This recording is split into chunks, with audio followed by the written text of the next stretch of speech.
Hi friends, welcome to panic minutes.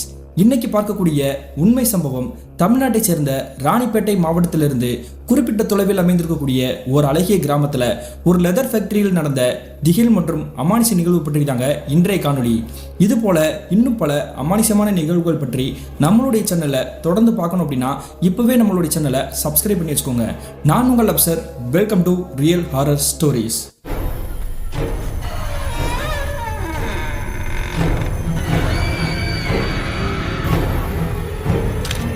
நான் ஆரம்பத்திலேயே சொன்ன மாதிரி தமிழ்நாட்டை சேர்ந்த ராணிப்பேட்டை மாவட்டத்திலிருந்து ஒரு 30 கிலோமீட்டர் தொலைவில் இருக்கக்கூடிய ஒரு அழகிய கிராமத்தில் கிட்டத்தட்ட 1990 காலகட்டத்தில் நடந்த ஒரு திகில் நிகழ்வு தாங்க இன்றைய நிகழ்வு. இந்த சம்பவத்தை நமக்கு ஷேர் பண்ணியது லட்சுமணன் அப்படின்றவர் தாங்க.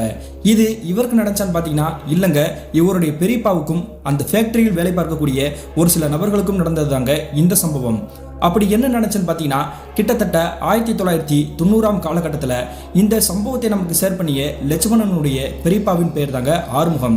இந்த ஆறுமுகத்துடைய குடும்பத்தை பற்றி சொல்லணும்னா அப்பா, அம்மா, ஆறுமுகம், அவருக்கு ஒரு தம்பி இருந்திருக்காங்க. அதாவது இந்த மின்னஞ்சலை ஷேர் பண்ணார் இல்லையா, இந்த லட்சுமணனுடைய அப்பா தாங்க. இவங்களுடைய குடும்பம் பொருளாதாரத்தில் நல்ல நிலைமையில வசதியாக தாங்க இருந்திருக்காங்க. அந்த டயத்தில் இந்த ஆறுமுகத்துக்கு திருமணமாகி ஒரு 6 மாத காலகட்டங்கள் கடந்திருக்குங்க. அந்த சமயத்தில் இவருக்கு என்ன வேலை தெரியும் அப்படின்னு பார்த்தீங்கன்னா ஒரு லெதர் ஃபேக்டரியில் தாங்க வேலை பார்த்துட்டு இருந்திருக்கிறாரு.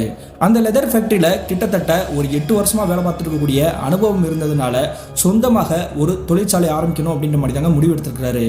இதை இவங்களுடைய குடும்பத்தினர் முன்னிலையில் இவர் சொல்றாருங்க இந்த விஷயத்த. இதை கேட்ட உடனே இந்த ஆறுமுகத்துடைய அப்பா என்ன சொல்றாருன்னா, நீ சொல்றது சரிதான்டா, உனக்கு நல்ல அனுபவம் இருக்குதுல்ல, அதனால நீ அந்த ஃபேக்டரியை ஆரம்பிக்கிறதுக்கான வேலையை பாரு. முதல்ல ஒரு பில்டிங்கை தேடிட்டு அப்படின்னாலே இந்த வேலையை அடுத்தடுத்த கட்டத்துக்கு நம்ம கொண்டு போயிடலாம் அப்படின்ற மாதிரி தாங்க சொல்றாரு. அதே மாதிரியே கிட்டத்தட்ட 1 மாத காலகட்டங்களாக இந்த ஆறுமுகம் தொழிற்சாலை அமைப்பதற்காக ஏகப்பட்ட இடங்கள்ல தேடிட்டு இருந்திருக்கிறாரு. இப்படி இவர் தேடிக்கிட்டு இருக்கும்போது தாங்க இவருடைய நண்பர்கள் சைட்ல இருந்து ஒரு விஷயம் தெரிய வருது. நம்மளுடைய கிராமத்திலிருந்து ஒரு 3 கிராமம் தள்ளி இருக்கக்கூடிய ஒரு பகுதியில் ஒரு ஃபேக்டரி இருக்குதுடா, அது ஆல்ரெடி ஒரு தொழில் நடந்த ஒரு இடம் தாண்டா அப்படின்ற மாதிரி தாங்க சொல்கிறாங்க.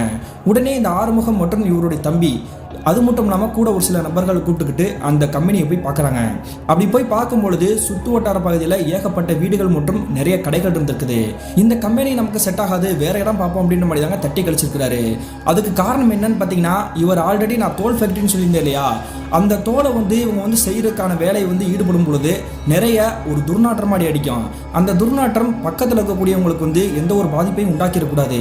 அதனால ஒரு அவுட்டு பகுதியில் நமக்கு இடம் கிடைச்சா நல்லா இருக்கும் அப்படின்ற மாதிரி தாங்க நினைக்கிறாரு.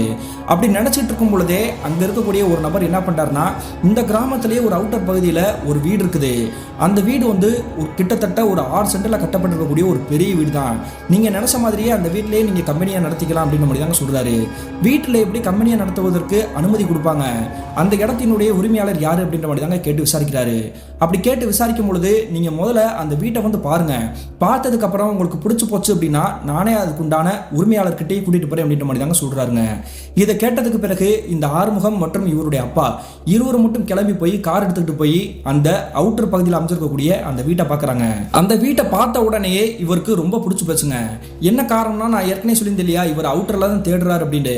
அதே மாதிரியே அந்த வீடு அமைச்சிருக்கக்கூடிய இடத்த சுற்றியுமே வெறும் செடிகள் கொடிகளாக படர்ந்து போய் கிடக்குது. பக்கத்தில் ஒரு 1 கிலோமீட்டருக்கு எந்த ஒரு வீடும் எந்த ஒரு கடையுமே இல்லைங்க. தன்னந்தனிமையில் அமைஞ்சிருக்கக்கூடிய இந்த வீடை பார்த்ததுக்கு பிறகு அந்த வீட்டுக்குள்ளே போய் நோட்டமிடுறாங்க.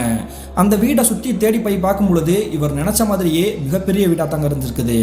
பரவாயில்ல, நம்ம நினச்ச மாதிரியே ஒரு வீடு அமைஞ்சிருச்சு, இந்த வீட்டினுடைய உரிமையாளர்கிட்ட எங்களை கூட்டிகிட்டு போங்க அப்படின்ற மாதிரி தாங்க கேட்குறாருங்க இந்த ஆறுமுகம். இதை கேட்டதுக்கு பிறகு அந்த நபரும் என்ன பண்ணுறாருன்னா, இந்த ஆறுமுகம் மற்றும் இவருடைய அப்பாவை கூப்பிட்டுக்கிட்டு அந்த உரிமையாளருடைய வீட்டுக்கே கூட்டிகிட்டு போகிறாருங்க. அந்த உரிமையாளர் எங்கே இருக்கிறான்னு பார்த்தீங்கன்னா இந்த அவுட்டர் பகுதியில் அமைஞ்சிருக்கலையா வீடு, இந்த வீட்டு பகுதியிலேருந்து கிட்டத்தட்ட ஒரு 3 கிலோமீட்டர் தள்ளி தாங்க அவருடைய வீடு அமைஞ்சிருக்குது. அப்படி அந்த வீட்டு வாசல் கதவுக்கு முன்னாடி திறந்துக்கிட்டு இவங்க உள்ள வரலாமா அப்படின்ற மாதிரி தான் கேட்குறாங்க. அப்படி கேட்கும் பொழுது வீட்டில இருந்து ஒரு 25 வயசுல இருக்கக்கூடிய ஒரு பெண்மணி வெளியே வராங்க. யாருங்க நீங்க, உங்களுக்கு என்ன வேணும் அப்படின்ற மாதிரி கேட்குறாங்க. இல்லை, அவுட்டர் பகுதியில் ஒரு வீடு இருக்குது, அதை கம்பெனியாக நாங்கள் நடத்துறதுக்கு இவர்கிட்ட அனுமதி கேட்கணும், அந்த இடத்த பற்றி பேசணும், உள்ள வரலாமா அப்படின்ற மாதிரி கேட்குறாங்க. உள்ளுக்குள்ள இருந்துகிட்டே யாரோ ஒரு வயதான நபருடைய குரல் சத்தம் கேட்குது. உள்ள வாங்கப்பா அப்படின்ற மாதிரி தாங்க சொல்றாங்க. உடனே இந்த ஆறுமுகம் மற்றும் கூட வந்து இருக்கக்கூடிய நபர் இவருடைய அப்பா 3 பேருமே அந்த வீட்டுக்குள்ள நுழைறாங்க. நுழைஞ்சதுக்கு பிறகு பாக்குறாங்க, அங்க இருக்கக்கூடிய அந்த நபர் வந்து கிட்டத்தட்ட ஒரு 60-65 வயசுல இருக்கக்கூடிய ஒரு வயதான நபர் தாங்க. அதன் பிறகு நாங்க எதுக்காக வந்திருக்கிறோம், அந்த வீடு எங்களுக்கு தேவைப்படுது, அந்த வீடை வந்து நீங்க விலைக்கு கொடுப்பீங்களா அப்படின்ற மாதிரி கேட்குறாங்க. என்ன காரணம்னா, இந்த ஆறுமுகத்தோடைய அப்பா என்ன சொல்லிக்கிறாரு பார்த்தீங்கன்னா, நம்ம ஏற்கனவே நல்லா வசதியாக தானே இருக்கிறோம், இது அவுட்ரு பகுதியில் ஏதோ பாலடைஞ்சமாக இருக்குது, இந்த வீடை வந்து நம்ம வந்து லீஸ்க்கு எடுக்கிறது வந்து வேஸ்ட்டு தான்டா, முதல்ல வந்து சொந்தத்துக்கு வாங்க முடியுமா அப்படின்ற மாதிரி ட்ரை பண்ணி அவர்கிட்ட கேட்டு பார்ப்போம் அப்படின்ற மாதிரி தாங்க முடிவெடுத்து இந்த வீட்டுக்கு வந்திருக்கிறாங்க. இப்படி இவங்க முடிவெடுத்து வந்திருக்கிறது கூட வந்திருந்தார்களே ஒரு நபர், அவருக்கே ஒரு அதிர்ச்சியாக தாங்க இருந்திருக்குது. இப்படி ஒரு கேட்ட உடனே அந்த வயதான நபர் டக்குன்னு கோவப்பட்டு எந்திரிக்க முதல்ல அப்படின்ற மாதிரி தாங்க சத்தம் போடுறாரு. அந்த வீட்டை நான் யாருக்கும் விற்கிற மாதிரி இல்லை, நீங்கள் வாடகைக்கோ அல்லது ஒத்திக்கோ எடுக்கிறதா இருந்தால் அந்த இடத்த நான் கொடுக்குறேன் அப்படின்ற மாதிரி தாங்க சொல்கிறாரு. சரிங்க, கோவப்படாதீங்க, நீங்கள் லீஸுக்கே கொடுங்க அப்படின்ற மாதிரி தாங்க பேசி முடிவெடுத்து கிட்டத்தட்ட ஒரு 3 நாட்களையே பத்திரப்பதிவு பண்ணுறாங்க. அப்படி பத்திரப்பதிவு பண்ணதுக்கு பிறகு இந்த ஆறுமுகத்துடைய அப்பா ஆறுமுகத்துக்கிட்ட என்ன சொல்கிறாரு அப்படின்னா, ஒரு 2 வருடங்கள் போகட்டும்டா, போனதுக்கு பிறகு அந்த வயதான நபருக்கு எவ்வளோ நாள் தான் அவர் வந்து மாட்டேன் அப்படின்ற மாதிரி சொல்லுவார், அவர்கிட்ட பேசி நம்ம புரிய வச்சு இந்த இடத்த நம்மளே வந்து சொந்தமாக்கிக்கலாம் அப்படின்ற மாதிரி தாங்க முடிவெடுத்து அந்த பத்திரத்தை எடுத்துக்கிட்டு இவங்களுடைய வீட்டுக்கே வராங்க. தோல் ஃபேக்டரியோடைய வேலை எப்படின்னா உங்களுக்கு நிறைய பேருக்கு தெரிஞ்சிருக்குமா என்னன்னு தெரியல, எனக்கு தெரிஞ்சதை நான் சொல்கிறேங்க. ஆட்டுத்தோலோ அல்லது எருமை தோலோ எடுத்துக்கிட்டு அதை வந்து அந்த கம்பெனியில் வந்து முதல்ல உப்பு போட்டு ஊற வைப்பாங்க. ஊற வச்ச அந்த தோலை வந்து அதன் பிறகு சுண்ணாம்பு தடவி கொஞ்சம் வலிமையாக இருக்கணும் அப்படின்றதுக்காண்டி கொஞ்சம் பதப்படுத்துவாங்கங்க. அதன் பிறகு அதுக்கு மேலே வந்து அதுக்குண்டான அந்த குரோமியம் மற்றும் இல்லைனா தாவர கழிவு இந்த மாதிரி வந்து பொருட்களை யூஸ் பண்ணி அது வந்து ரொம்ப கெட்டு போகாமல் அழுகக்கூடிய அந்த வாடை வராமல் இருக்கிறதுக்காக அதை மறுபடியும் பதப்படுத்துவாங்கங்க. இப்படி எல்லா வேலையும் முடிச்சதுக்கு பிறகு அவங்க வச்சிருக்கக்கூடிய அந்த தொழிற்சாலையில் இருக்கக்கூடிய மிஷினில் வந்து அதை வந்து ரெடி பண்ணுவாங்க. ரெடி பண்ணதுக்கு பிறகு அதுக்கு உண்டான சாய கலர்லாம் பூசி அதை நம்ம யூஸ் பண்ணுறோம் இல்லையா, கால் பாதத்துக்கு உண்டான செருப்பு, லெதர் செருப்பு, லெதர் பர்ஸு, அந்த மாதிரி நிறைய பொருட்களுக்கு இந்த இறைச்சி தோள்களை வந்து யூஸ் பண்ணுவாங்கங்க. இப்படி அந்த இறைச்சி தோள்களை யூஸ் பண்ணுறதுக்காக அங்கே கொண்டு வந்திருக்கக்கூடிய மிஷின்கள் எல்லாமே அந்த வீட்டிலேயே கொண்டு போய் சேர்க்குறாங்க. கொண்டு போய் சேர்த்ததுக்கு பிறகு அந்த தொழிற்சாலையில் வேலை பார்க்குவதற்காக ஒரு 10 நபர்களை வந்து ஆண்களை தாங்க அந்த கம்பெனிலேயே போடுறாங்க வேலைக்காக. இப்படி எல்லாமே ரெடி பண்ணதுக்கு பிறகு ஒரு நாள் தோராயமாக காலையில் ஒரு 10லேருந்து ஒரு 11 மணிக்குள்ளே இருக்குங்க. அந்த சமயத்தில் நம்ம வந்து இப்போ தான் தொழிலை ஸ்டார்ட் பண்ண போகிறோம், அதனால பூஜை போடுவோம் அப்படின்ற மாதிரி தாங்க அங்கே இருக்கக்கூடிய வேலையாட்கள் முதற்கொண்டு இந்த ஆறுமுகம், அவங்களுடைய அப்பா அம்மா, அவருடைய தம்பி எல்லாருமே ஒன்று கூட அந்த பூஜை வந்து நடக்க காத்திருந்துச்சுங்க. கடைசியாக அவங்க வந்திருக்கக்கூடிய அந்த நபர்களுக்கெல்லாம் பூஜை பண்ணி பொங்கல்லாம் கையில் கொடுத்துட்டு ஒரு வாழை இலையில் பொங்கல் எடுத்துக்கிட்டு காகத்துக்கு வைக்கணும் அப்படின்றதுக்காண்டி ஒரு கல்லுக்கு மேலேயே வைக்கிறாங்க. அப்படி கல்லுக்கு மேலே அந்த இலையை வச்சதுக்கு பிறகு காகத்தை கூப்பிட்றாங்கங்க. காக்கா காக்கான்னு எவ்வளோ கூப்பிட்டாலும் எந்த ஒரு காக்காவும் வர மாதிரியே தெரியல. திடீர்னு அங்கே நிற்கக்கூடிய நபர்கள் அனைவருக்குமே பேரெதிர்ச்சியை உண்டாக்கக்கூடிய ஒரு பயங்கரமான நிகழ்வு நடக்க காத்திருந்துச்சுங்க. என்ன நடந்திருக்குன்னு பார்த்தீங்கன்னா, அந்த இலையில போட்டு வச்சுருக்காங்க பொங்கல், அந்த பொங்கல் மேலேயே மேலே இருக்கக்கூடிய மரத்துலேருந்து பட்டுன்னு ஏதோ ஒன்று வந்து விழுந்து செதறி இருக்குதுங்க. என்னடா இது, ஏதோ ஒன்று விழுகுதே அப்படின்ற மாதிரி தாங்க அனைவருமே அதிர்ச்சியோட பார்க்குறாங்க. அப்படி பார்க்கக்கூடிய அனைவருக்குமே தூக்கி வாரி போட்டுச்சுன்னு தான் சொல்லணும். என்ன காரணம்னா, அந்த இலையில வந்து பொங்கல் வச்சுருக்காங்க இல்லையா, அதுக்கு மேலேயே ஒரு இறந்து போன காகம் வந்து விழுந்து கிடக்குதுங்க. என்னடா அது, காகத்தை நம்ம கூப்பிட்டு கத்திட்டு இருந்தோம், ஆனால் திடீர்னு இறந்து போன காகம் வந்து உழுகுதே, அவசகுணமாக இருக்குது அப்படின்ற மாதிரி தாங்க அனைவருமே பதறி போயிட்டாங்க. இவங்களுக்கு எல்லாருக்குமே இன்னொரு சந்தேகம் என்னன்னு பார்த்தீங்கன்னா, ஒரு காகம் வந்து இறந்து போயிடுச்சு அப்படின்னாலே நிறைய காகங்கள் வந்து வட்டமிட்டுக்கிட்டு அது வந்து இறைச்சல் சத்தத்தை வந்து கொடுத்துக்கிட்டே இருக்கும். ஆனால் இந்த இடத்த சுற்றி ஒரு காகத்தோட சத்தமும் காணா, இறந்து போய் ஒரு காக்கா வேற உழுகுதே அப்படின்ற மாதிரி தாங்க அனைவருமே ஒருத்தருக்கு ஒருத்தர் மாறி மாறி குசுன்னு பேசிட்டு இருக்காங்க. இந்த காட்சியை பார்த்துட்டு இருக்கக்கூடிய ஆறுமுகம் மனமுடைஞ்சு போயிட்டாருங்க. தன்னுடைய பையன் இப்போதான் தொழிலை ஸ்டார்ட் பண்ணுறான், ஆனால் ஏன் இப்படி அவசரமாக நடக்குது, அவனை எதுக்கு மேலே நம்ம எதுவும் சொல்லி காயப்படுத்தக்கூடாது அப்படின்ற மாதிரி தாங்க ஆறுதல் சொல்கிறாங்க. அதெல்லாம் ஒன்றும் இல்லைப்பா, நீ எதையுமே பெருசாக தப்பாக எடுத்துக்காத, உன்னுடைய தொழிலை வந்து ஸ்டார்ட் பண்ணு அப்படின்ற மாதிரி தாங்க அவருக்கு வந்து ஆறுதல் சொல்கிறாங்க. இப்படி அவங்க எல்லாமே பூஜை போட்டுட்டு கிளம்பி போனதுக்கு பிறகு கிட்டத்தட்ட ஒரு 2 நாட்களுக்கு பிறகு அந்த தொழிற்சாலையில் வேலையை ஆரம்பிக்கிறாங்க. சரியாக 1 வார காலகட்டங்கள் எந்த ஒரு பிரச்சனையும் இல்லாமல் நிம்மதியாக தாங்க போயிட்டு வந்துருக்குது அந்த ஃபேக்ட்ரியில் வேலையுமே. 1 வார காலகட்டத்திற்கு பிறகு தாங்க அங்கே இருக்கக்கூடிய நபர்கள் அனைவருக்குமே அமானுஷ காற்று வீச காத்திருந்துச்சு. அப்படி என்ன நடந்திருக்குன்னு பார்த்தீங்கன்னா, அன்றைய இரவு தோராயமாக ஒரு 8:30 மணி இருந்திருக்குங்க. அந்த கம்பெனியில் வேலை பார்க்கக்கூடிய முருகேசன் அப்படின்ற ஒரு நபர் வந்து அந்த ஆட்டு தோள்களை எடுத்துக்கிட்டு மிஷினில் கொண்டு போவதற்காக அதை எடுத்துகிட்டு போயிட்டு இருக்கிறாருங்க. அப்படி எடுத்துகிட்டே போயிட்டு இருக்கும் பொழுது மெல்லியதாக யாரோ ஒரு பெண்மணி முணுமுணுக்கக்கூடிய ஒரு சத்தம் கேட்குதுங்க. இந்த சத்தம் எங்கிருந்து வருது, நம்ம கம்பெனியில் பெண்களே இல்லையே அப்படின்ற மாதிரி தாங்க அவர் காது கொடுத்து நல்லா கவனிக்கிறாரு. அப்படி கவனிச்சு கேட்கும்போது தாங்க அவருக்கு அது என்ன சத்தம் அப்படின்றது புரிய வந்திருக்குது. அதாவது ஆரிராரிடோ அப்படின்ற மாதிரி தாங்க ஒரு பெண்மணி பாட்டு பாடக்கூடிய ஒரு சத்தம் கேட்குது. இந்த சத்தம் மட்டும் இல்லாமல் அவங்க கூடவே ஒரு கை குழந்தை வச்சிருந்தா எப்படி இருக்கும், அந்த மாதிரி தாங்க குழந்தையை கீறிட்டு கத்தக்கூடிய ஒரு சத்தம் கேட்குது. இந்த சத்தம் எங்கிருந்து கேட்குது அப்படின்ற மாதிரி தாங்க அந்த சத்தத்தை ஃபாலோ பண்ணிக்கிட்டே இந்த முருகேசன் அப்படின்ற நபர் அந்த கம்பெனி இருக்கு இல்லையா, உள்ளுக்குள்ளேயே வலது பக்கமும் இடது பக்கமும் தேடி தேடி போயிட்டு இருந்திருக்கிறாரு. ஒரு கட்டத்துக்கு பிறகு ஏதோ ஒரு இருட்டடைஞ்சிருக்கக்கூடிய ஒரு ரூம்ல தாங்க அந்த சத்தம் கேட்குற மாதிரி தெரியுது. நான் ஏற்கனவே சொல்லியிருந்தேன் இல்லையா, அந்த வீடு வந்து பெரிய வீடுன்னு. அப்படி இருக்கக்கூடிய அந்த வீட்டில் வந்து கீழே வந்து ஒரு ஸ்டோர் ரூமாக இருந்திருக்குங்க, அடைச்ச போட்ட மாதிரியே. அந்த கதவை ஓப்பன் பண்ணி இந்த சத்தம் இதுக்குள்ள இருந்தா கேட்குது அப்படின்ற மாதிரி தாங்க உள்ள எட்டி பார்க்குறாரு. எட்டி பார்த்த முருகேசனுக்கு தூக்கி வாரி போட்டிருக்குதுங்க. என்ன நடந்திருக்குன்னா, அந்த இருட்டடைஞ்சிருக்கக்கூடிய லைட்டு கூட இல்லாத அந்த ரூமுக்குள்ள ஒரு சேர்ல யாரோ ஒரு பெண்மணி கை குழந்தைய வந்து அவங்களுடைய மடியில் வச்சுக்கிட்டு ஆரிரோ அப்படின்ற மாதிரி தாங்க பாட்டு பாடிட்டு இருந்திருக்காங்க. யார் இந்த பெண்மணி, இருட்டுக்குள்ள என்ன பண்ணிட்டு இருக்காங்க, யாரமா நீ அப்படின்ற மாதிரி தாங்க இவர் கேட்கிறாரு. ஆனா இந்த முருகேசன் கேட்டுமே அந்த பெண்மணி எந்த ஒரு பதிலுமே சொல்லாம திரும்ப திரும்ப பாட்டு பாடிட்டே இருந்திருக்காங்க. ஒருவேளை நம்மளுடைய ஐயாவுடைய உறவுக்காரங்களா இருக்குமோ, நமக்கு எதுக்கு பொல்லாப்பு அப்படின்ற மாதிரி தாங்க எதுவுமே சொல்லாம அந்த கதவை மெல்லமா சாத்திட்டு மறுபடியும் வந்துட்டாரு. இந்த முருகேசனை பொறுத்த வரைக்கும் இன்னொரு விஷயம் சொல்லணும் அப்படின்னா, அவர் வந்து ரொம்ப ஞாபகம் மருதி உள்ளவருங்க. அதனால அந்த இடத்தை தாண்டி வந்ததுக்கு பிறகு அங்க இருக்கக்கூடிய வேலையாட்கள் வேற ஏதோ ஒரு விஷயத்தை கேட்க போக இவர் நடந்த விஷயத்தையும் சொல்ல மறந்துட்டாருங்க. இந்த சம்பவம் நடந்து ஒரு 2 நாட்கள் கடந்திருக்கும். 3வது நாள் காலையில தோராயமாக ஒரு 11ல இருந்து ஒரு 12 மணிக்குள்ள இருக்கும் அப்படின்ற மாதிரி சொல்றாங்க. அந்த டயத்துல எல்லாரும் வேலை பார்த்துட்டு இருக்கும் பொழுது ஒரு செவர்ல இருந்து யாரோ ஒருத்தவங்க தட்டி தட்டி இடிச்சுட்டு இருந்தா எப்படி இருக்கும், அந்த மாதிரி தாங்க டம்மு டம்முன்னு சத்தம் கேட்டிருக்குது. இந்த சத்தம் எங்கிருந்து கேட்குது அப்படின்ற மாதிரி தாங்க அங்கே இருக்கக்கூடிய வேலையாட்கள் நிறைய பேர் வந்து திரும்பி பார்த்துருக்காங்க. அப்படி திரும்பி பார்க்கும் பொழுது இவங்க வேலை பார்த்துருக்கக்கூடிய அந்த மிஷின்கள்லாம் இருக்கும் இல்லையா, அதுக்கு பின்னோக்கி இருக்கக்கூடிய தள்ளி இருக்கக்கூடிய ஒரு செவரில் தாங்க அந்த சத்தம் கேட்குது. அந்த சத்தம் கேட்கக்கூடிய அந்த செவர்கிட்டையே அங்கே இருக்கக்கூடிய வேலையாட்கள் காதை வச்சிருக்கிறாங்க. காதை வச்சு கேட்கும் பொழுது உள்ளுக்குள்ள இருந்து தான் யாரோ ஒருத்தவங்க டம்முன்னு அடிக்கிற மாதிரி கேட்டுட்டு இருக்குங்க. இது எல்லாமே பகலில் தான் நடந்துட்டு இருக்குது. உடனே இவங்களுடைய முதலாளி இருக்கார் இல்லையா, இந்த ஆறுமுகம், அவரை கூப்பிட்டு ஐயா இந்த மாதிரி செவரில் வந்து சத்தம் கேட்குது, என்ன ஏதுன்னு பாருங்க அப்படின்ற மாதிரி தாங்க சொல்றாங்க. உடனே இந்த ஆறுமுகமும் அந்த செவத்தில் வந்து காதை வச்சு பார்க்குறாங்க. அவருக்குமே யாரோ செவத்தை வந்து ஓங்கி தட்டுற மாதிரி தான் சத்தம் கேட்குது. இந்த இடத்தை சுற்றி நம்மளை தவிர வேற யாருமே இல்லையே, ஒருவேளை நம்ம வேலையாட்கள் யாராவது பின்னாடி இருந்து செவத்துக்கிட்ட எதுவும் பண்ணிட்டு இருக்காங்களா அப்படின்ற மாதிரி தாங்க ஆளை விட்டு தேட சொல்றாரு. அதே மாதிரி அங்கே வேலை பார்க்கக்கூடிய நபர்கள் அந்த வீட்டுக்கு பின்னாடி இருக்கக்கூடிய அந்த செவர்கிட்ட போய் பார்க்குறாங்க. போய் பார்க்கும் பொழுது ஒரு அதிர்ச்சி தான். என்ன காரணம்னா, அந்த இடத்துல யாருமே இல்லைங்க. யாருமே இல்லாமல் இந்த செவத்தை தட்டக்கூடிய சத்தம் வந்து உள்ளுக்குள்ள கேட்குது. இப்போ வெளியே கேட்குதான்ற பார்ப்போம் அப்படின்ற மாதிரி தாங்க வெளிப்புறமாக இருந்துக்கிட்டு அந்த செவத்தோரமாக காதை வைக்கிறாரு. அப்படி காதை வச்சு கேட்கும் பொழுது எந்த ஒரு சத்தமும் கேட்கல. மறுபடியும் உள்ள வந்து அந்த செவத்துக்கிட்ட காதை வைக்கும் பொழுது அதே மாதிரி தாங்க டம்முன்னு சத்தம் கேட்குது. வெளியே யாருமே இல்லையா, அது மட்டும் இல்லாமல் இந்த ஃபேக்டரியை சுற்றி ஒரு வீடு கூட இல்லை. 1 கிலோமீட்டர் 2 கிலோமீட்டர் தூரத்துக்கு நமக்கு கண்ணிட்டுற தூரத்தில் எந்த ஒரு வீடு இருக்கிற மாதிரி தெரியல. யார் இப்படி சத்தம் போடுறா அப்படின்றது ஒண்ணுமே புரியலையா அப்படின்ற மாதிரி தாங்க கேட்கிறாரு. இப்படி அந்த வேலை பார்க்கக்கூடிய அந்த நபர் கேட்ட உடனே இந்த ஆறுமுகத்துக்கும் சரியான பதில் கிடைக்கலங்க. ஏன்னா அவருக்குமே தெரியும் இல்லையா, இந்த இடத்த சுற்றி எந்த ஒரு வீடுமே கிடையாது, யாருமே இல்லை அப்படின்றது. இருந்தாலுமே அவர் என்ன நினைச்சிட்டாரு அப்படின்னா, கொஞ்சம் தூரத்தில் யாராவது விறகு விட்டவங்க போல.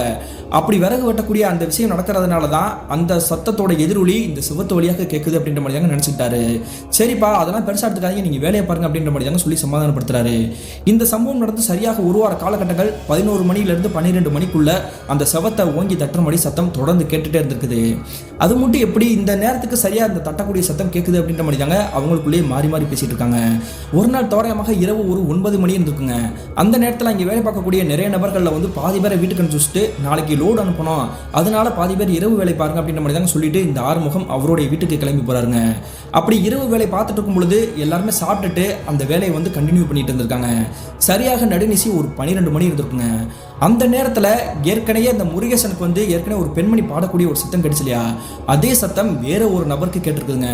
கேட்ட உடனே டக்குன்னு பக்கத்தில் இருக்கக்கூடிய முருகேசனை கூப்பிட்டு, யாரோ ஒரு பெண்மணி பாட்டு பாடக்கூடிய சத்தம் கேட்குதுடா, தாலாட்டு பாடுவாங்களா அந்த மாதிரி சத்தம் கேட்குது, உனக்கு கேட்குதா அப்படின்ற மாதிரி தாங்க கேட்குறாரு.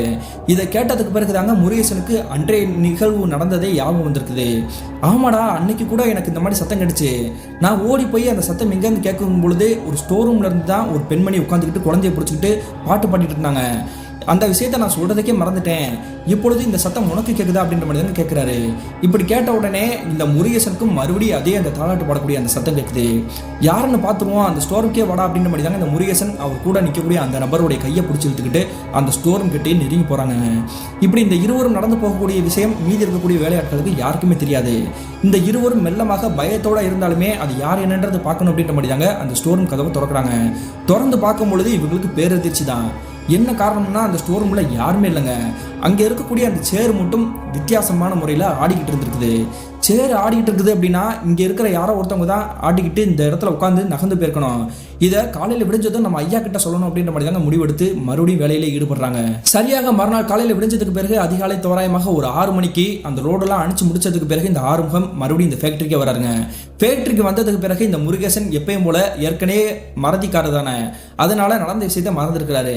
ஆனா கூட இருந்த நபருக்கு அந்த மாதிரி எந்த ஒரு பிரச்சனை இல்லை அப்படின்றதுனால முருகேசன் கிட்ட என்னடா மறந்துட்டியா, ஐயா கிட்ட சொல்லுவோம் வா அப்படின்ற மாதிரி தாங்க கையை பிடிச்சி இழுத்து கூப்பிட்டு போறாரு. இப்படி கூட்டிட்டு போனதுக்கு பிறகு இந்த ஆறுமுகத்துக்கிட்ட நடந்த அந்த அமானுஷமான விஷயத்த சொல்றாங்க. இதை கேட்டதுக்கு பிறகு இந்த ஆறுமுகம் பயங்கரமா சிரிச்சுக்கிறாரு. ஏன்யா சிரிக்கிறீங்க, உங்களுக்கு எது இதை பற்றி தெரியுமா அப்படின்ற மாதிரி கேட்குறாங்க. அப்படி கேட்கும் பொழுது இந்த ஆறுமுகம் என்ன சொல்கிறாருன்னா, அது ஒன்றும் கிடையாதுப்பா, நான் ஏற்கனவே இந்த இடத்த பற்றி விசாரிச்சுட்டேன். இந்த கிராமத்தை சுற்றி இங்கே விறகு எடுப்பதற்காக நிறைய ஆண்கள் மற்றும் பெண்கள் வருவாங்க. அப்படி வேலையில் ஈடுபடக்கூடிய பெண்கள் தான் கை குழந்தையை தூக்கிக்கிட்டு நம்ம அந்த கட்டடத்துக்கிட்டே வந்திருக்கணும். ஒருவேளை வெளியே இருந்தாங்கன்னா அவங்க குழந்தைக்கு பால் கொடுக்கக்கூடிய அந்த விஷயம் யாருக்காவது தெரிஞ்சிடும் அப்படின்றதுக்காண்டி தான் நம்மளுடைய கட்டடத்திலே ஒளிஞ்சு அந்த பால் கொடுக்கக்கூடிய அந்த விஷயத்தை நிறைவேற்றிட்டு போயிருக்காங்க. வேற ஒன்றும் கிடையாது, பயப்படாதீங்க அப்படின்ற மாதிரி தாங்க சொல்கிறாரு. இதை கேட்டதுக்கு பிறகு ஒரே குழப்பத்தோடையே அந்த முருகேசன் மற்றும் கூட இருக்கக்கூடிய அந்த நபர் அவங்களுடைய வேலையில ஈடுபடுறாங்க. இப்படி அவங்க சொல்லி அனுப்பிச்சதுக்கு பிறகு இந்த ஆறுமுகத்துக்கு நடந்த அந்த அமானுஷமான விஷயங்கள் எல்லாமே ஞாபகத்துக்கு வந்துருக்குதுங்க. இவங்களை நம்ம சமாதானப்படுத்தி அனுப்பிச்சிட்டோம், ஒருவேளை இந்த இடத்துல ஏதோ அமானுஷமாக இருக்குமோ அப்படின்ற மாதிரி தாங்க இவருக்கு நினைப்பு வந்திருக்குது. இன்னைக்கு அது என்ன ஏதுன்றதை நம்ம கண்டுபிடிச்சிடணும் அப்படின்ற மாதிரி தாங்க முடிவெடுத்து அன்றைய இரவு ஒரு முறை காத்திருந்திருக்கிறாரு. சரியாக இரவு ஒரு 8 மணி அல்லது 8:30 மணி இருந்திருக்கும். அந்த நேரத்தில் வேலை பார்த்துருக்கக்கூடிய அந்த நபர்கள் எல்லாருமே அவங்களுடைய வீட்டுக்கு கிளம்பியிருக்காங்க. கிளம்பி போனதுக்கு பிறகு இந்த ஆறுமுகம் என்ன பண்ணுறாருன்னா, இன்றைய இரவு நம்ம இங்கேயே தங்கிடணும் அப்படின்ற மாதிரி தாங்க முடிவெடுக்கிறாரு. அப்படி எல்லாரும் கிளம்பி போனதுக்கு பிறகு அவர் இரவு சாப்பாடுமே கொண்டு வந்துட்டாருங்க ஆல்ரெடி. அப்படி கொண்டு வந்து அந்த சாப்பாடை சாப்பிட்டுட்டு அந்த ரூம்லேயே ஒரு பக்கமாக தூங்க ஆரம்பிக்கிறாருங்க. சரியாக நள்ளிரவு ஒரு 1 மணி இருந்திருக்கும். திடீர்னு தூக்கத்தில் இருந்த ஒரு பயங்கரமாக ஒரு சத்தம் கேட்டு டக்குன்னு எந்திரிச்சு உட்கார்றாருங்க. அந்த சத்தம் எப்படி இருக்குன்னு பார்த்தீங்கன்னா, யாரோ ஒரு பெண்மணி அடிச்சு சித்திரவதை பண்ணால் எப்படி இருக்கும் அந்த மாதிரி தாங்க பயங்கரமாக ஆக்ரோஷமாக அழுகக்கூடிய ஒரு சத்தம் கேட்குது. இந்த சத்தம் கேட்ட உடனே தூக்கி வாரி போட்ட மாதிரி இந்த ஆறுமுகம் எந்திரிச்சு அங்கிட்டு இங்கிட்டு தேடி பார்க்குறாருங்க. இப்படி தேடி பார்த்துட்டு இருக்கும் பொழுது மறுபடியும் ஒரு பெண் குழந்தை கீறிட்டு கத்தனா இருக்கும். அந்த மாதிரி தாங்க அந்த சத்தம் கேட்குது. யாரோ ஒரு பெண்மணி அழுகக்கூடிய சத்தம் கேட்கறதே நமக்கு பயமா இருக்குது. குழந்தை கத்தக்கூடிய சத்தமும் கேட்குது. காலையில் நம்ம கிட்ட வேலை பார்க்கக்கூடிய அந்த நபர்கள் சொன்னது உண்மையா இருக்குமோ அப்படின்ற மாதிரி தாங்க இவர் நினைக்கிறாரு. உடனே அந்த ஸ்டோர் ரூம்ல தானே அவங்க சொன்னாங்க, அங்கே போய் தேடி பார்ப்போம் அப்படின்ற மாதிரி தாங்க அந்த ஸ்டோர் ரூம் கிட்ட போறாரு. ஸ்டோர் ரூம் கிட்ட போக போக அந்த சத்தம் சவுண்ட் அதிகமாக தான் இருந்திருக்குது. பக்கத்தில் நெருங்கி போய் அந்த கதை ஓப்பன் பண்ணி பார்க்கும் பொழுது அந்த இடத்துல யாருமே இல்லைங்க. இப்போதான் இங்கே சத்தம் கிடைச்சு, ஆனால் பார்க்கும்பொழுது அந்த இடத்துல யாருமே இல்லை அப்படின்னு நினைச்சிட்டு இருக்கும்பொழுது பின்னாடி இருந்து சலங்கை சத்தம் கேட்குதுங்க. சலங்கை சத்தம் கேட்ட உடனே அந்த கதவு பக்கமாக நின்றுக்கிட்டு இந்த ஆறுமுகம் திரும்பி பார்க்குறாரு. திரும்பி பார்க்கும் பொழுது இவருக்கு தூக்கி வாரி போட்டுருக்குதுங்க. அதாவது இவர் நிற்கக்கூடிய அந்த டைரக்ஷன்ல இருந்து ஆப்போசிட் டைரக்ஷன்ல யாரோ ஒரு பெண்மணி கை குழந்தைய கையில் தூக்கி பிடிச்சிக்கிட்டு இருக்க மாதிரி அப்படியே ஜல்லு ஜல்லு நடந்து போயிட்டு இருக்காங்க. யார் மணி, உனக்கு என்னமா வேணும், எதுக்காகமா எங்களுடைய கம்பெனிக்குள்ளே நீ அங்கிட்டு இங்கிட்டு போயிட்டு இருக்கிற, உனக்கு என்ன பிரச்சனை அப்படின்ற மாதிரி தாங்க கேட்டுக்கிட்டே ஒரு பின்னாடியே ஃபாலோ பண்ணி போறாரு. அதாவது இந்த ஆறுமுகம் என்ன நினைச்சிட்டாருன்னா, உண்மையிலேயே அது ஒரு பெண்மணி தான் கை குழந்தையை தூக்கிக்கிட்டு இந்த மாதிரி வந்து போயிட்டு இருக்காங்க போல அப்படின்ற மாதிரி தாங்க பின்னாடி ஃபாலோ பண்ணி போறாரு. இவர் 2 அடி எடுத்து வச்சா அந்த பெண்மணி 4 அடி எடுத்து வைக்கிறாங்க. இது நார்மலாவே இல்லையே, அந்த பெண்மணி யாரா இருக்கும் அப்படின்ற மாதிரி தாங்க விடாம இவரும் துரத்துறாரு.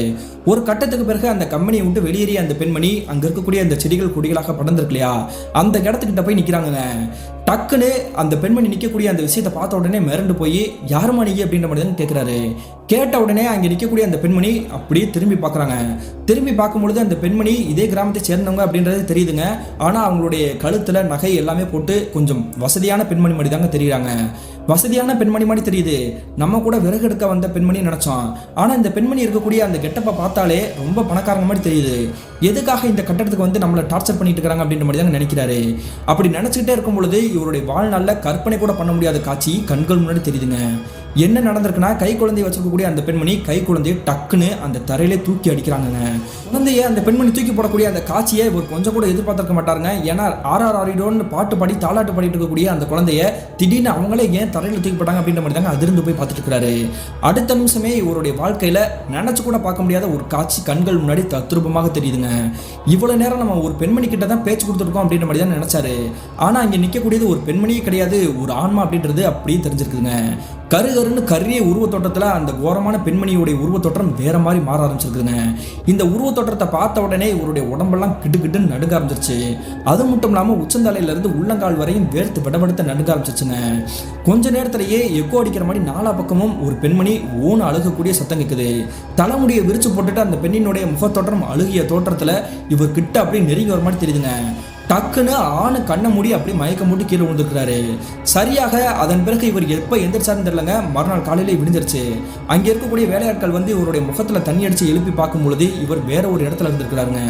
அதாவது உங்களுடைய கம்பெனி இருக்குது இல்லையா, அந்த கம்பெனியிலேருந்து ஒரு 100 மீட்டர் தொலைவில் இருக்கக்கூடிய ஒரு கல் இருக்குதுங்க. அந்த கல்லில் தான் இவங்க ஆல்ரெடி வந்து ஒரு வாழை இலையில் பொங்கல் வச்சுருந்துருப்பாங்க. அந்த கல்லுக்கிட்ட தாங்க இவர் வந்து மயக்கமான ஒரு நிலைமையில் இருந்திருக்கிறாரு. நீங்கள் எப்படி இங்கே வந்தீங்க, எதுக்காக கட்டடத்தை விட்டு இங்கே வந்து படுத்துருக்கிறீங்க அப்படின்ற மாதிரி தான் அங்கே இருக்கக்கூடிய வேலையாட்கள் கேட்குறாங்க. அதெல்லாம் ஒன்றும் கிடையாது, ஒரு பிரச்சனை கிடையாது அப்படின்ற மாதிரி தாங்க டக்குன்னு எந்திரிச்சு மறுபடியும் எதுவுமே தெரியாத மாதிரி நான் வீட்டுக்கு போய்ட்டுறேன் அப்படின்ற மாதிரி தாங்க வீட்டுக்கு கிளம்புறாரு. இப்படி வீட்டுக்கு கிளம்புனதுக்கு பிறகு இவருக்கு ஏகப்பட்ட யோசனை.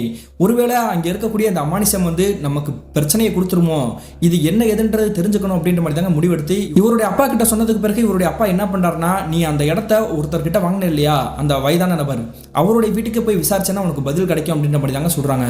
உடனே இந்த ஆறுமுகம் மற்றும் இந்த லட்சுமணன் மின்னஞ்சலை ஷேர் பண்ணார் இல்லையா, அவருடைய அப்பாவையும் கூப்பிட்டுக்கிட்டு இந்த அண்ணன் தம்பி இருவருமே அந்த வயதான நபருடைய வீட்டுக்கு போறாங்க. வீட்டுக்கு போனதுக்கு பிறகு அந்த வயதான நபர்கிட்ட விசாரிக்க ஆரம்பிக்கிறாங்க. நாங்கள் அந்த இடத்த உங்ககிட்ட லீஸுக்கு எடுக்கும் பொழுது ரொம்ப மனநிறைவோட சந்தோஷமாக தான் வாங்கினோம். ஆனால் பூஜை போடும் பொழுது ஒரு காகம் வந்து விழுந்து இறந்து போய் கிடந்தது. அதன் பிறகு தாலாட்டு சத்தம் கேட்டது. செவத்தில் ஓங்கி யாரோ டம்மு டம்முன்னு தட்டுற மாதிரி சத்தம் கேட்டது. கடைசியாக நானே என்னுடைய வாழ்க்கையில் மறக்க முடியாத ஒரு காட்சியை பார்த்தது. இது எல்லாம் நினச்சி பார்த்தாலே எனக்கு ரொம்ப பயமாக இருக்குது. அந்த இடத்துல ஏதோ அமானுஷமாக நடந்துச்சா அப்படின்ற மாதிரி தாங்க அந்த வயதான நபர்கிட்ட கேட்குறாங்க. இப்படி கேட்ட உடனே அந்த வயதான நபர் டக்குன்னு கோவத்தோடு இருந்துருச்சு. இதுக்காகத்தான் சொன்னேன், நீங்கள் இப்படி ஒரு பயத்தோடு நீங்கள் வருவீங்கன்றது எனக்கு தெரியாது. இதோட மட்டும் இல்லாமல் நீங்கள் வீடை வந்து எங்களுக்கு வந்து வித்துருங்க அப்படின்ற மாதிரி நீங்கள் கேட்டுக்கிறீங்க. லீஸுக்கு எடுத்து நீங்கள் கொஞ்ச நாள் கூட ஆகலை, அதுக்குள்ளே நீங்கள் ஏன் என்னை டார்ச்சர் பண்ணுறீங்க? அந்த மாதிரி எந்த ஒரு அசம்பாவிதமும் அந்த இடத்துல நடந்ததே கிடையாது. நான்லாம் என்னால் எதுவுமே சொல்ல முடியாது அப்படின்ற மாதிரி தாங்க கிளம்ப சொல்கிறாரு. உங்களுக்கு அங்கே இருக்க விருப்பம் இல்லைன்னா நீங்கள் லீஸுக்கு கொடுத்த அந்த பணத்தை வந்து நான் திருப்பி கொடுத்துட்றேன், மொத்தமாக எல்லா ஜாமா சட்டையும் தூக்கிக்கிட்டு நீங்கள் கிளம்பி பெறுங்க அப்படின்ற மாதிரி தாங்க மூஞ்சில் அடிச்ச மாதிரி பேசியிருக்கிறாரு. இந்த வயதான நபர் சொல்லக்கூடிய விஷயத்தை கேட்டுட்டு நம்ம எடுத்தோம் கவுத்தோன்னு எந்த ஒரு முடிவையும் உடனே எடுக்க முடியாது, பொறுமையாக டீல் பண்ணுவோம் அப்படின்ற மாதிரி தாங்க இந்த ஆறுமுகம் எந்திரிக்கிறாரு. அப்படி ஆறுமுகம் எந்திரிச்சதுக்கு பிறகு அந்த வயதான நபரை பார்த்துட்டு, ஆமா ஐயா, இந்த வீட்டில் நீங்கள் தன்னந்தனிமையில தான் இருக்கிறீங்களா, அவ்வளோ பெரிய வீடை விட்டுட்டீங்க, உங்களுக்கு பிள்ளைகள் பேரங்க யாருமே இல்லையா அப்படின்ற மாதிரி தாங்க கேட்குறாரு. அப்படி கேட்ட உடனே அந்த வயதான நபர் தலையில் அடிச்சுக்கிட்டு ஓன் அழுகுறாருங்க. என் பொண்டாட்டி அப்படின்ற மாதிரி தாங்க வித்தியாசமான முறையில் அழுதுட்டு இருக்கிறாரு. எதுக்காக இப்படி அழுதுட்டு இருக்கிறாருன்றதே ஒன்றுமே தெரியல. ஒருவேளை உங்களுடைய மனைவி வந்து இறந்து போயிட்டாங்களா அப்படின்ற மாதிரி தாங்க நினைக்கிறாரு. அதன் பிறகு அந்த வீட்டை விட்டு வெளியே வரும்பொழுது அந்த வீட்டில் இருக்கக்கூடிய, ஏற்கனவே சொன்னேன் இல்லையா, ஒரு 25 வயசுல ஒரு பெண்மணி வேலை பார்க்குறாங்க அப்படின்ட்டு, அந்த பெண்மணியை பார்த்து கூப்பிட்றாங்க. ஒரு நிமிஷம் இங்கே வாங்கம்மா உங்ககிட்ட பேசணும் அப்படி சொன்னதுக்கு பிறகு அந்த வேலைக்கார பெண்மணி வெளியே வராங்க. ஏன்னா அவங்களுடைய மனைவியை பற்றி கேட்ட உடனே இப்படி அழுதுட்டு இருக்கிறாரு, என்ன ஆச்சு அப்படின்ற மாதிரி தான் கேட்குறாரு. அப்படி கேட்ட உடனே அந்த பெண்மணி சொல்லக்கூடிய விஷயத்தை கேட்டுட்டு இவருக்கு தூக்கி வாரி போட்டுருக்குங்க. சரியாக ஒரு 22 வருடங்களுக்கு முன்னாடி நடந்ததுங்க. இந்த வயதான நபர்கார் இல்லையா, இவர் அந்த பெரிய கட்டிடத்துல தாங்க அவருடைய மனைவி 1.5 வயது குழந்தையோட நிம்மதியா வாழ்ந்துட்டு இருந்திருக்கிறாரு. அப்படி சந்தோஷமா வாழ்க்கை போயிட்டு இருக்கும் பொழுதாங்க அவங்களுடைய மனைவி மற்றும் அந்த குழந்தையோட 2 பேருமே யார் கூடயே ஓடி போயிட்டாங்க. இப்படி ஓடி போனதுக்கு பிறகு தன்னுடைய மனைவி வந்து ஓடி போயிட்டாலே குழந்தையும் தூக்கிக்கிட்டு அப்படின்ற மாதிரி இடிஞ்சு போய் உட்காந்துருக்கிறாரு.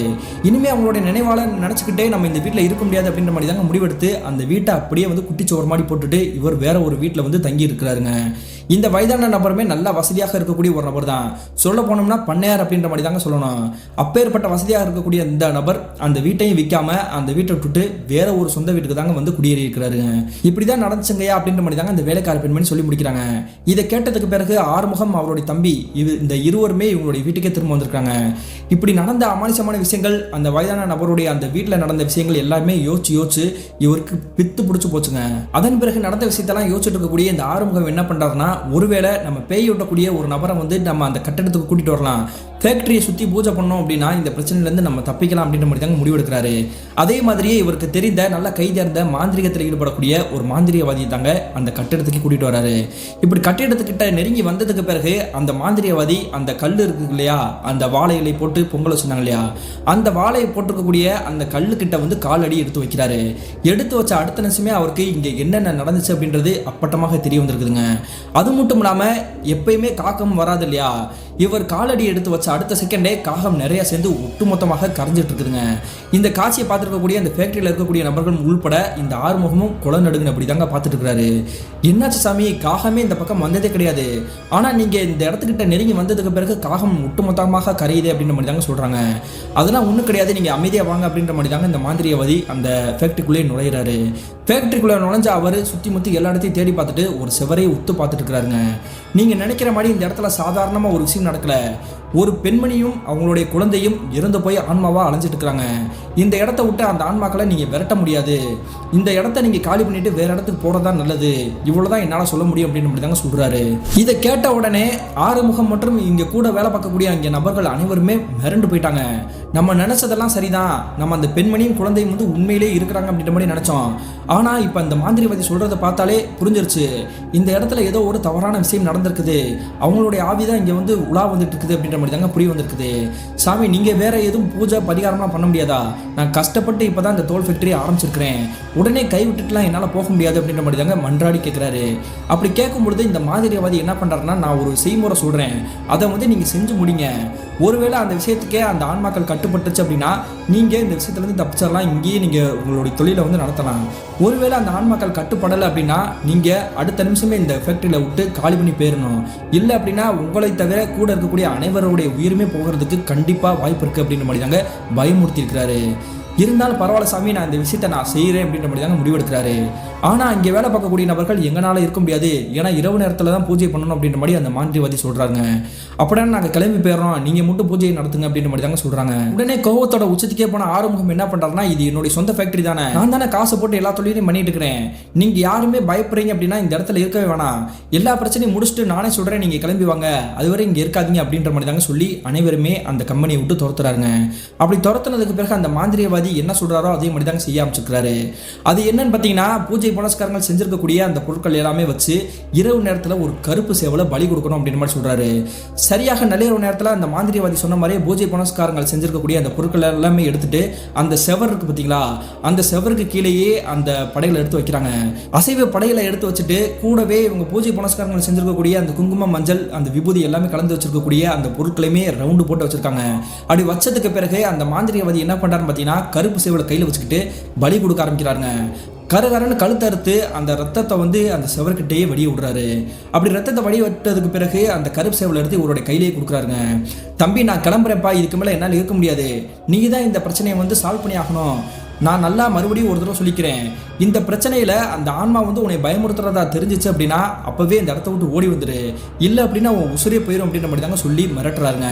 உடனே இந்த ஆறுமுகம் என்ன பண்ணுறாருன்னா, துணிஞ்சு நான் என்னுடைய தொழில் கெட்டு போயிடக்கூடாதுன்றக்காண்டி தான் நான் இந்த விஷயத்தை செய்கிறேன், நான் கஷ்டப்பட்டு இந்த தொழிற்சாலை ஆரம்பிக்கிறதுக்கு என்னால் எவ்வளோ முடியுமோ அந்தளவுக்கு நான் பாதிக்கப்பட்டிருக்கிறேன், இப்பொழுது இந்த இடத்த கை விட்டுட்டு என்னால் போக முடியாது, என்ன நடந்தாலும் பரவாயில்ல, என் உசுரே போனாலும் பரவாயில்ல, இந்த பூஜையை நான் முழுசாக முடிக்காமல் போக மாட்டேன் அப்படின்ற மாதிரி தாங்க அந்த மாந்திரிவாதி கிட்ட வாக்கு கொடுக்குறாரு. உடனே அந்த மாந்திரிவாதி அந்த கருப்பு சேவல் கழுத்து அறுபட்டு ரத்தத்தோட இருக்கு இல்லையா, அந்த சேவலை அவருடைய கையிலே கொடுக்குறாருங்க. கொடுத்ததுக்கு பிறகு இந்த ஃபேக்டரி சுற்றியே அந்த ரத்தத்தை வந்து வடிய விடுங்க, மொத்தமாக ரவுண்டாக விட்டதுக்கு பிறகு நான் சொல்லக்கூடிய அந்த வாசகங்களை நீங்கள் திருப்பி சொல்லுங்க அப்படின்ற மாதிரி தாங்க ஒரு சில மந்திர வாசகங்கள் சொல்லியிருக்கிறாரு. அப்படி சொல்லிட்டு அந்த மாந்திரிவாதி அவர் நான் கிளம்புறேன் அப்படின்னு மாதிரி தாங்க கார் எடுத்துக்கிட்டு அவர் கிளம்பி போயிட்டாருங்க. உங்க எல்லாருக்குமே ஒரு சந்தேகம் வரலாம், இந்த ஆறுமுகம் தான் இங்கே வந்து பூஜை பண்ணுறதுக்கு கூட இருக்க போறாரு அப்படின்ற மாதிரி சொல்லியிருக்கிறாரு. கூட இருக்கக்கூடிய நபர்கள் எல்லாருமே பயத்தில் ஓடி போயிட்டாங்க. இவருடைய உறவினர்கள் ஏன் வரல அப்படின்ற மாதிரி கேட்டிருப்பீங்க. அந்த மாந்திரிவாதி கடைசியாக என்ன சொன்னார்னா, நடுநிசி நேரத்தில் இந்த பத்திரம் போட்டு யார் வாங்கினீங்களோ அவங்க தான் இந்த பூஜையை பண்ணணும் அப்படின்ற மாதிரி தாங்க சொல்லிட்டு போயிருக்கிறாரு. அதனால தான் யாருமே வேணா நானே பார்த்துக்கிறேன் அப்படின்ற மாதிரி தாங்க இந்த பூஜையை வந்து செய்யலாம் அப்படின்ற மாதிரி முடிவெடுத்திருக்கிறாருங்க இந்த ஆறுமுகம்.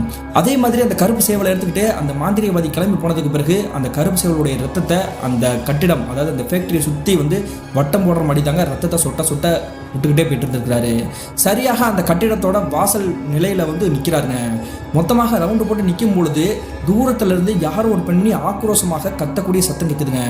அந்த மாந்திரிவாதி சொன்ன மாதிரி அந்த ஆன்மா வந்து நம்மளுடைய கண்களுக்கு தட்டுப்படுது அப்படின்ற மாதிரி தாங்க உத்து பார்க்குறாரு. வானுயரத்துக்கு கரையேறிய ஒரு கொடூரமான ஒரு கோரமான ஒரு உருவத்தோற்றம் ஒரு பெண்மணியுடைய சாயல்லையே வந்து அந்த கட்டிடத்துக்கிட்டேயே நின்றுட்டு இருக்குதுங்க. இந்த உருவம் என்ன பண்ணாலும் பரவாயில்ல, நம்ம இந்த இடத்த விட்டு போயிடக்கூடாது, அந்த மாந்திரிவாதி சொன்ன வாசகங்களை நம்ம சொல்லணும் அப்படின்ற மாதிரி தாங்க திரும்ப திரும்ப வாசிக்க ஆரம்பிக்கிறாரு. ஆனா அந்த ஆன்மாவை பார்த்த உடனே இவருடைய மனசுல இவரையே அறியாம பயம் உச்சந்தலைக்கு மேல ஏறி இருக்குது. அதனால அந்த வாசகங்களை இவரால் சரியாக உச்சரிக்க முடியலங்க.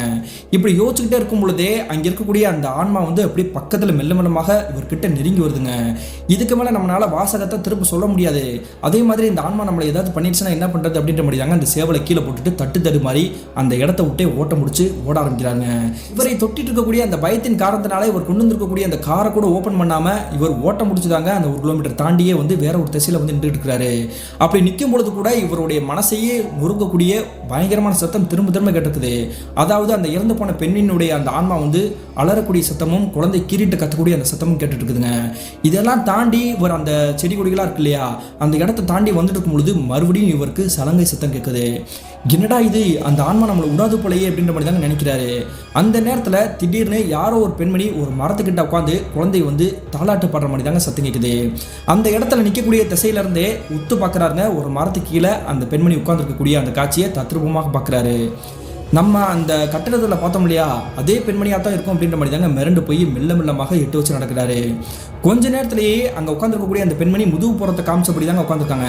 தலையை மட்டும் டக்குன்னு அப்படியே எதிர்ப்புறத்தில் திரும்பி இவரை பார்த்து பயங்கரமாக சிரிச்சிருக்குது. இந்த காட்சியை பார்த்த உடனே கொலை நடுங்கினபடி மறுபடியும் ஓட்டம் முடிச்சு அந்த இடத்த தாண்டியே அந்த அவுட்டர் பிளேஸை தாண்டியே வெளியே வந்துட்டாருங்க. அவ்வளோதான், சிட்டி பகுதிக்கு வந்துட்டோம், இதுக்கு நமக்கு எந்த பிரச்சனையும் வராது அப்படின்ற மாதிரி தெரிஞ்சாலுமே இவர்கிட்ட எந்த ஒரு வாகன வசதியுமே கிடையாதுங்க. நடுநிசி நேரம், அது மட்டும் இல்லாமல் 90 காலகட்டம் அப்படின்றனால எந்த ஒரு காரோ அல்லது பஸ்ஸோ அந்த சைடில் வரவே இல்லை. இவருடைய மனசுலேயே இஷ்ட தெய்வங்களை எல்லாமே வந்து வேண்டிக்கிட்டே விறுவிறுன்னு நடந்தே தாங்க இவருடைய வீட்டுக்கே வந்திருக்கிறாருங்க. இவர் வீட்டுக்கு வந்து சேர்ந்திருக்கக்கூடிய அந்த நேரம் பார்த்தீங்கன்னா அதிகாலை தோராயமாக 5:30 மணி இருந்திருக்கும். இவருடைய முகத்தில் அந்த கருப்பு சேவலை வந்து பலி கொடுத்தார் இல்லையா, அதோட ரத்தம் படிஞ்சது மட்டும் இல்லாமல் பயத்தோட உச்சத்துக்கே போயிருக்கக்கூடிய அந்த காட்சியை பார்த்துட்டு இவங்களுடைய குடும்பத்தினர் பயங்கரமாக திட்டுறாங்க. எதுக்குடா தேவையில்லாத வேலை, பூஜையெல்லாம் வேணாம், நம்ம அந்த இடத்த விட்டு போயிடுவோம்னு சொன்னாலும் நீ கேட்க மாட்டேற, ஏன் இப்படி படாதபாடு பட்டுக்கிட்டு இருக்க அப்படின்ற மாதிரி தாங்க சத்தம் போடுறாங்க. அதன் பிறகு ஆறுதல் படுத்தி மறுநாள் காலையில் வரைக்கும் அவர் வந்து தூங்க வைக்கிறாங்க. விடிஞ்சதுக்கு பிறகு காய்ச்சல் புதியாக குதிச்சிருக்குதுங்க. அதன் பிறகு மருத்துவமனைக்கு கூட்டிகிட்டு போய் அவருக்கு வைத்தியம் பார்த்து மறுபடியும் படுக்கையில் படுக்க வச்சிருக்காங்க. சரியாக ஒரு நாள் முழுக்க அவர் கட்டடம் பக்கமே வரவே இல்லைங்க, அந்த ஃபேக்டரி பக்கம் போகவே இல்லை. 2வது நாள் என்ன பண்ணுறாருன்னா, அந்த வயதான நபர்கிட்ட போய் நான் சண்டை போடாம விட மாட்டேன் அப்படின்ற மாதிரி தாங்க சொல்கிறாரு. தேவையில்லாத வேலையெல்லாம் நீ பார்க்காதரா, எதுக்கடா அப்படி பண்ணுற அப்படின்ற மாதிரி தாங்க சத்தம் போட்டு மறுபடியும் அவர் போக விடாமல் தடுக்கிறாங்க. இப்படியே 1 வார காலகட்டங்கள் கடந்துருச்சுங்க. அந்த நேரத்தில் ஃபேக்டரியில் வேலை பார்க்கக்கூடிய அந்த நபர்கள் வந்து இந்த ஆறுமுகத்தினுடைய வீட்டுக்கே வந்திருக்காங்க. ஐயா, உங்களை நம்பி தான் நாங்கள் வேலைக்கு வந்தோம், திடீர்னு நீங்கள் வந்து இப்படி எங்களை வந்து விரட்டி விட்டுட்டீங்க, நாங்கள் வேறு வேலைக்கு எப்படி உடனே நாங்கள் போக முடியும், எங்களுக்கு நீங்கள் தான் பதில் சொல்லணும் அப்படின்ற மாதிரி தான் கேட்குறாங்க. அந்த நேரத்தில் இந்த ஆறுமுகம் என்ன பண்ணுறாருன்னு பார்த்தீங்கன்னா ஒரு பொய்யை தாங்க சொல்கிறாரு. பூஜை புனஸ்காரங்களாம் பண்ணி அந்த ஆன்மாவை நான் எப்பயோ விரட்டிட்டேன், இனிமேல் எந்த பிரச்சனையும் கிடையாது, நீங்கள் ஃபேக்டரிக்கு வாங்க, நம்ம வேலையில் ஈடுபடலாம் அப்படின்ற மாதிரி தாங்க சொல்கிறாரு. இதை கேட்டதுக்கு பிறகு அவங்க எல்லாருமே முழு நம்பிக்கையோட அந்த ஆன்மா இல்லை அப்படின்றத நினச்சபடியே அந்த ஃபேக்டரிக்கு வராங்க. அதே மாதிரி அந்த ஃபேக்டரிக்கு வெளியவே செடிகள் கொடிகளாக அப்படி இலையுதிர் காலத்தில் எப்படி இலைகளாக வந்து படர்ந்து போய் கிடக்கும், அந்த மாதிரி தாங்க செதறி போய் கிடக்குது. அப்போ தாங்க அங்கே இருக்கக்கூடிய நபர்களுக்கே தெரிஞ்சிருக்குது 1 வார காலகட்டங்கள் இந்த கட்டடத்துக்கே நம்ம ஓனர் வந்து வரல போல அப்படின்றது புரிய வந்திருக்குதுங்க. அது மட்டும் இல்லாமல் இவர் எந்த ஒரு பதிலுமே சொல்லாமல் ஸ்ட்ரைட்டாக ஒரு பெரிய சுத்தியலை வந்து கையில் எடுக்கிறாருங்க. சுத்தியலை கையில் எடுத்துக்கிட்டு அந்த தோல் ஃபேக்டரிக்குள்ளேயே நுழையிறாருங்க. எதுக்கு சுத்தியில் எடுத்துக்கிட்டு ஐயா அப்படி உள்ள வேக வேகமாக போகிறாரு அப்படின்ற மாதிரி தாங்க அனைவருமே பின்னோக்கியே போகிறாங்க. நான் எல்லாருக்கிட்டையும் ஒரு பொய் சொல்லிட்டேன், என்னை மன்னிச்சுக்கோங்க, இந்த இடத்துல இருக்கக்கூடிய ஆன்மாவை நான் விரட்ட ட்ரை பண்ணேன், ஆனால் அந்த ஆன்மா வந்து எனவே படாதபாடு படிச்சிருச்சு, அதை விரட்ட முடியலை, இந்த சபத்தில் தான் ஏதோ ஒரு மர்மம் இருக்குது அப்படின்ற மாதிரி தான் நான் நினைக்கிறேன் அப்படின்ற மாதிரி தாங்க சொல்கிறாரு. என்னையா சொல்கிறீங்க, எங்களுக்கு ஒன்றுமே புரியல அப்படின்னு கேட்டுக்கிட்டு இருக்கும்பொழுதே இந்த சத்தம் வந்து அடிக்கடி சத்தத்தை தட்டுற மாதிரி சத்தம் கிடைச்சு இல்லையா, அந்த சத்தம் கேட்கறதுக்கும் இந்த சபத்துக்கும் ஏதோ சம்மந்தம் இருக்குது, நீங்களும் ஆளுக்கு ஒரு கையில் சுற்றியில் எடுங்க, இந்த சபத்தை உடைங்க அப்படின்ற மாதிரி தாங்க சொல்கிறாரு. அவங்களுக்கு பயம் உச்சத்தில் இருந்தாலுமே தன்னுடைய முதலாளி சொல்கிற விஷயத்தை வந்து நம்ம செய்யணும் அப்படின்ற மாதிரி தாங்க முடிவெடுத்து அந்த செவத்தை மாறி மாறி சுத்தியலால் அடிக்கிறாங்க. சுத்தியில வச்சு அடின்னு அடிச்சதுக்கு பிறகு அந்த செவர் வந்து உடஞ்சு அப்படியே செதறி கீழே விழுதுங்க. அங்கே இருக்கக்கூடிய காட்சியை அங்கே இருக்கக்கூடிய நபர்கள் வாழ்நாளில் நினச்சி கூட பார்க்க முடியாத ஒரு பயங்கரமான காட்சியை தாங்க தெரிஞ்சிருக்குது. அப்படி என்ன நடந்திருக்குன்னு பார்த்தீங்கன்னா, அந்த உடஞ்சு போயிருக்கக்கூடிய அந்த செவருக்கு இடையில 2 எலும்பு கூடுகள் இருந்திருக்குதுங்க. ஒரு பெண்ணினுடைய எலும்பு கூடு மற்றும் அவங்களுடைய அந்த கை எலும்பு அந்த பகுதி இருக்கு இல்லையா, அந்த கையிலேயே ஒரு குழந்தையோடைய எலும்பு கூட வந்து தாங்கி பிடிச்சமா இருக்குது. அந்த எலும்பு கூட பார்த்தாலே தெரியுதுங்க, ஒரு 1.5 வயதில் இருக்கக்கூடிய ஒரு குழந்தையோடைய எலும்பு கூடு அப்படின்றது. இந்த காட்சியை பார்த்த உடனே அங்கே வேலை பார்க்கக்கூடிய நபர்கள் நிறைய பேர் பதறி போய் அந்த இடத்தை தாண்டி அந்த கம்பெனியை விட்டு வெளியே வராங்க. உடனே இந்த ஆறுமுகம் என்ன பண்றாருன்னா அவருடைய அப்பா அம்மாக்கு செய்தி சொல்லி அனுப்பணும் இல்லையா, அதனால இங்கே வேலை பார்க்கக்கூடிய அந்த நபர்கள்கிட்டயே என்னுடைய வீட்டில் போய் செய்தி சொல்லுங்க அப்படின்ற மாதிரி தான் சொல்லி அவங்க எல்லாருமே இந்த ஃபேக்ட்ரிக்கே வர வைக்கிறாரு.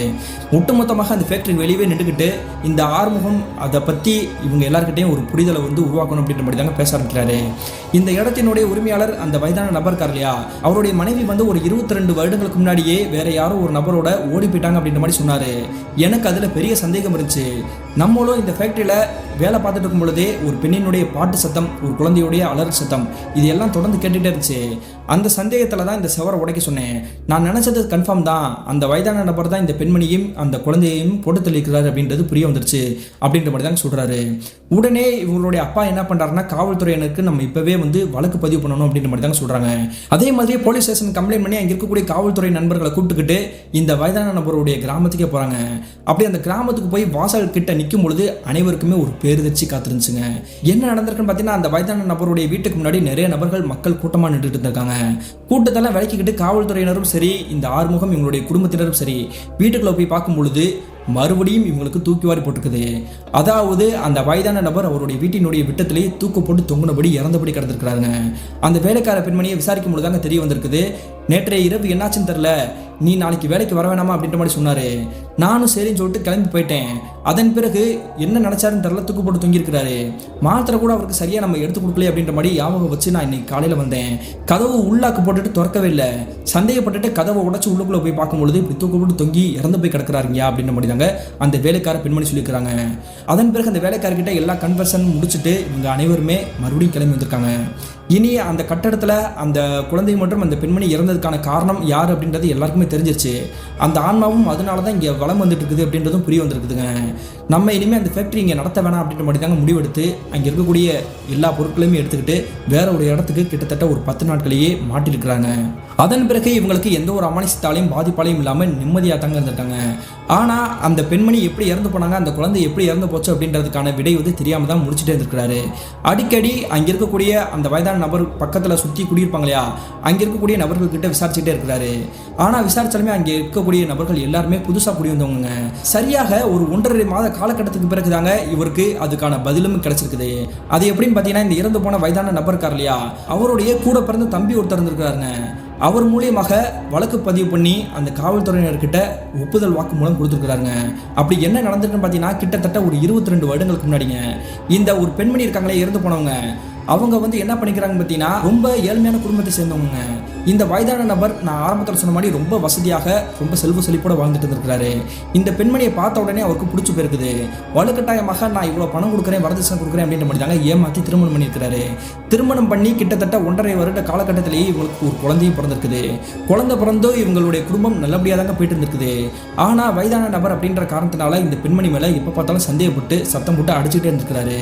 ஒரு கட்டத்துக்கு பிறகு அங்கே வேலை பார்க்கக்கூடிய ஒரு தோட்டக்காரன் கிட்ட இவங்களுடைய மனைவி பேசுறாங்க அப்படின்றது தெரிஞ்சதுக்கு பிறகு அந்த வேலைக்காரனை கட்டி வச்சு தோலை உரிக்கிற மாதிரி அடிக்கடி நடிச்சிருக்கிறாங்க. இவர் விட்டா கொன்றுவாரு அப்படின்ற மாதிரி தாங்க பயந்துக்கிட்டு அந்த தோட்டக்காரனும் ஓடி போயிருக்கிறான்.